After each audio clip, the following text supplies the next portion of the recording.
It's I don't know how people embarrassing. do it. Yeah. All right, let's just. I mean, so much of this stuff is cool. Bro, listen to this. I actually got hot at myself for watching this. I couldn't believe this, but go ahead. All right. So explain the first segment with Orton. Is that the case? So again, he walks out and she's in this little playhouse again with all the chairs and all that. And Orton's in the ring. They play last week's, highlights. Remember last week when he said, "I found your vulnerability," and he picked up Alexa and then the lights went out and he came out and he had his hands out and he gave it her. They played all that.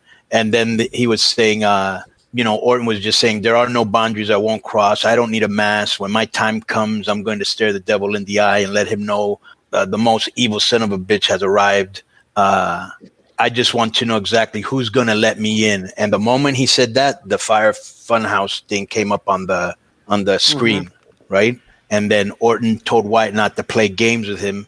Wyatt goes, "Did you just say games?" And then they showed like a Price is Right graphic.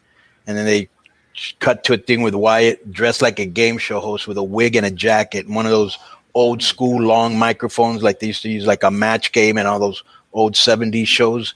And then they had like 3 puppets in front of the buzzers, the pig who I love his accent. I don't know what it is.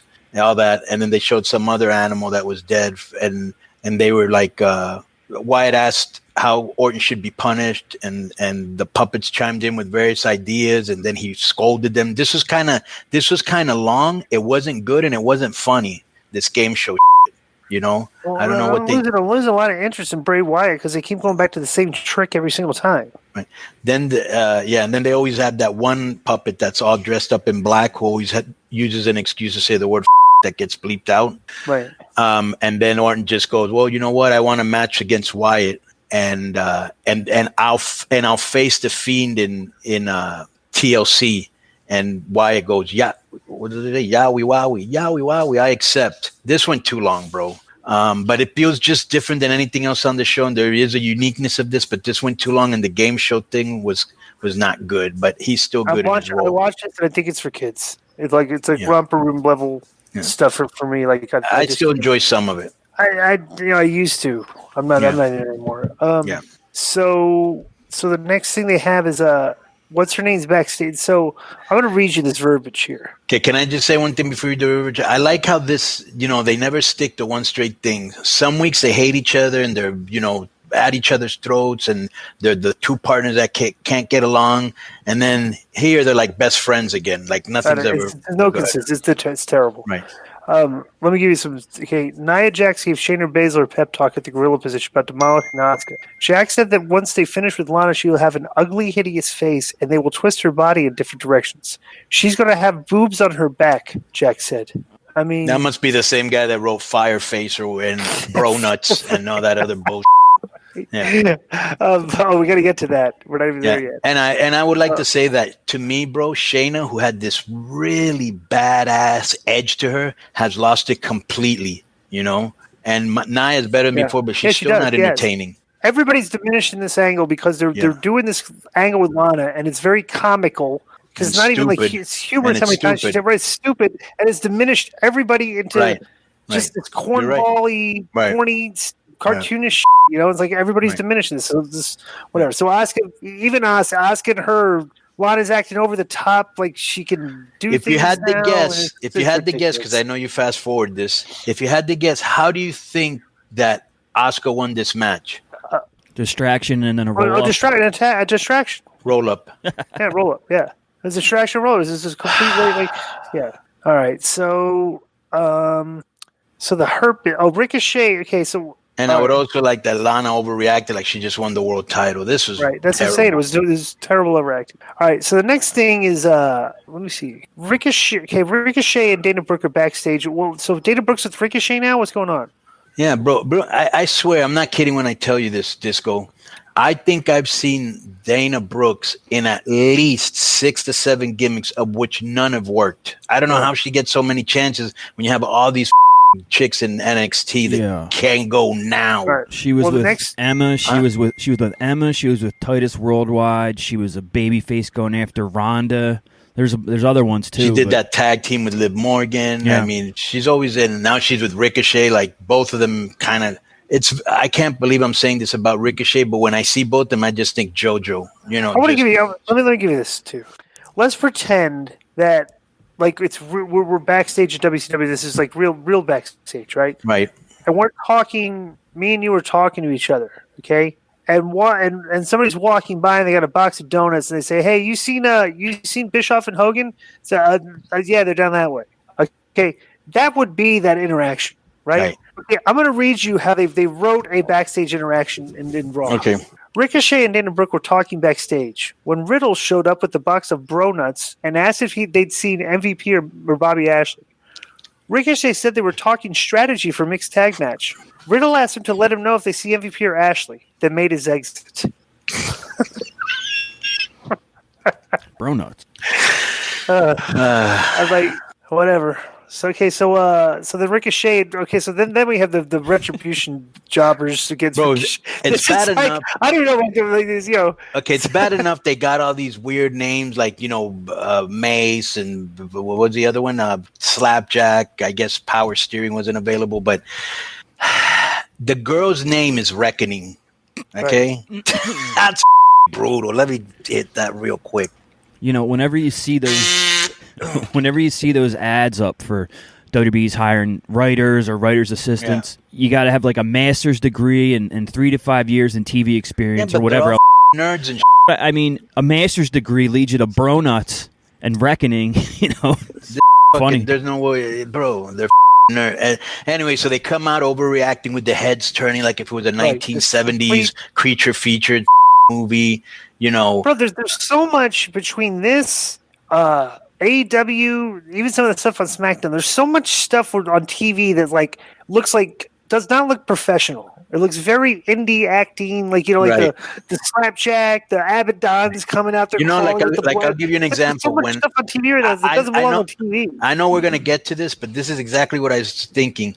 Remember at the end of AEW when everybody was fighting? Mm-hmm. It looked like a kids fight after school, like a whole bunch of people running everywhere, nobody really knowing how to punch. And I was like, wow, this is anyway. So Mustafa Ali was outside of the ring and he kept yelling at Ricochet, "You belong to us." Right. And I wish Ricochet would have stopped the match and said, "Listen, I haven't been doing that good by myself, but it's better than joining Retribution," and then gone back to wrestling. Dana beat this girl clean, which shows that Retribution doesn't mean shit. Ali berated her and the other guys, so they're about to break up. Why drag this out? Just put all of Retribution in a car, throw in Dana, Lana, Nia, Miz Morrison, and Omo. Well, maybe a minivan if you're going to stick all those people in there, and then just drive them off a cliff. Don't even wean us off these storylines. Just one big, you know what I'm saying? See ya. This is brutal. So then we got backstage. Good tidings. Sheamus with Keith Lee comes up on Sheamus. Everybody knows they're going to turn their back. I missed this. Sheamus. Okay, Lee said the entire locker room knows it's only a matter of time until Sheamus stabs McIntyre in the back. Sheamus stood up and went face to face with Lee. "Excuse me while I turn on the champion and beat the hell out of him," Sheamus said. Right. I didn't get what did that mean here? So basically he's saying, everybody's saying that I'm going to turn on him. So excuse me while I go and do what you're just saying. You know what I'm saying? So, but he did do the voice, which I like, the good tidings and salutations, my friend. That's right. So next thing, Styles, they had the dirt sheet with Miz and Morrison. They had on kind of good professional-looking clothes this week instead of the over-the-top stuff. Yeah, this was terrible. So Styles and Omos. Is that the guy's name? Omos? I don't know. Almost remained in ringside. Miz apologized for not having a chair big enough for him. Right. That almost needs to do something soon because he just stands. He literally just stands there. He definitely has that Mike Pence lurch charisma combined. I mean, he has none. So Drew and Sheamus come out. What happens here next? What are we doing? Where is it? Where are my notes? They come out. So this is what I put. I put Miz and Morrison are supposed to be abrasive and get heat, but they are brutal, not entertaining in their roles. AJ Styles came out and said it's the first time he's going to meet Drew in a match. Not a good promo by neither of the three, and they did terrible impressions of Drew and Sheamus. Miz and Morrison did, this is the one where I think where they're talking and Drew comes out and they just beat the out of them in the ring to set up a 3-on-2 later in the show. This was just to set up the 3-on-2 match. That wasn't good, bro. Believe me, you did not miss anything. All right. So next is Kofi versus Sheldon, and Kofi wins like pretty quick here, right? Right. Yeah, because he had to wrestle again because the Alexander came in the ring. I challenge you, you know. Yeah, they wrestle again and need a match, make nothing. Yeah, whatever. This is like they're doing that with the. You know what? It's like with the Hurt Business. All they do with them is mix and match and have guys wrestle just like that's all they do. Yeah. Remember they were like in angles before because they were like. They're going to the Raw Underground. They had the angle. They were stand up to Retribution stuff. Right. They don't really have an angle now. And you don't hear MVP cutting any more good promos, you know? And so anyways, they had, Cedric standing on the outside and he challenged Kofi after the match. Let me see what else do I got here. Alexander looked good in this. I'm not into any of these guys, so, I'm not into this. Yeah. Just matches thrown together, no build up, no nothing. So then they here's I got the Ms. Morrison thing here. Oh, this is a handicap match, okay? Yeah, okay. So they have the handicap match. So they do the spot where McIntyre goes for the Claymore kick. The guy moves out of the way to kick Sheamus. Right. So after the match, this was actually good. I like this. Yeah, they like it. They go back. They after the match. Right. Well, first they go to Lana, and she's scared to death. She has to face Nia Jax. Okay, over the top scared. You've been facing her for 3 months. What could you be afraid of? This is people are watching the show, and if they want to watch professional wrestling and take it seriously, they'll turn the channel when this is on. Right. So then Sheamus is backstage, and McIntyre. Go ahead. I just don't think when you talk about wrestling, and especially sometimes you're compared to UFC, obviously they're not the same thing, and people aren't really watching to take it seriously. But it has to be entertaining, and you have to be able to suspend disbelief when they do stupid. You can't. Right. So they do a thing where they're like mad, and they basically fight because they're like Irish, like they settle their things like men. Right. And they brawl, and then they end up like people try to interfere in the brawl, and they end up beating up the people that try to interfere in the brawl. Is that basically what happened? They went to have a drink also. And have a drink. So, right, So let's go have a pint. Yeah. At least they're telling the story with their right. Like Irish guys are known for that. Yeah, we can have a good fight and then go have a drink afterwards. So they wonder, like, okay, hey, what's this guy's relationship like? Oh, that's what these guys like. These drink and fight, Right, and especially at that terrible, terrible Miz and Morrison segment, this was a really good match, and they all brought it.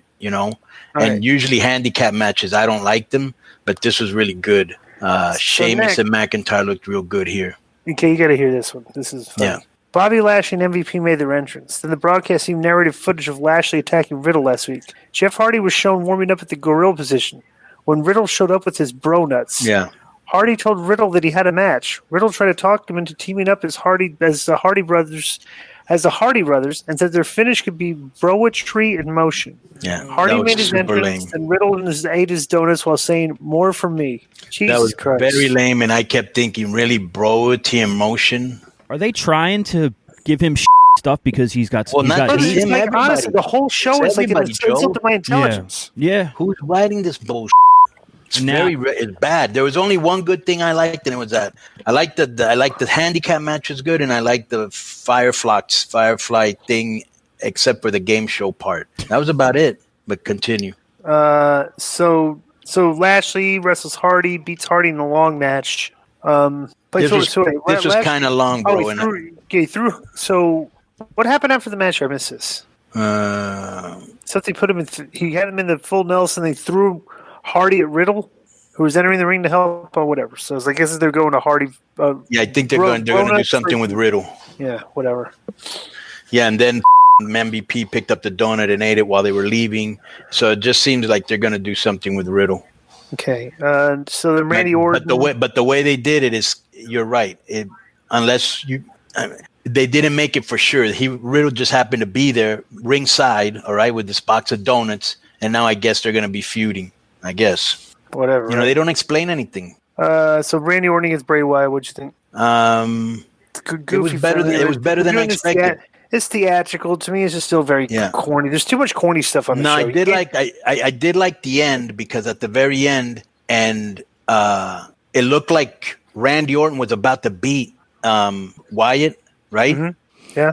And the lights started to turn out. You know how they do like in segments, like mm-hmm. that with the sound effect? Well, right before they got to the last one, he hit him with the RKO, all right? Which I thought was awesome.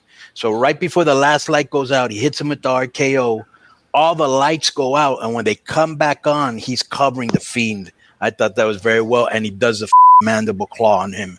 So I did like that finish. Yeah, that was enough. I was not impressed with the show. It's hard to watch. Right.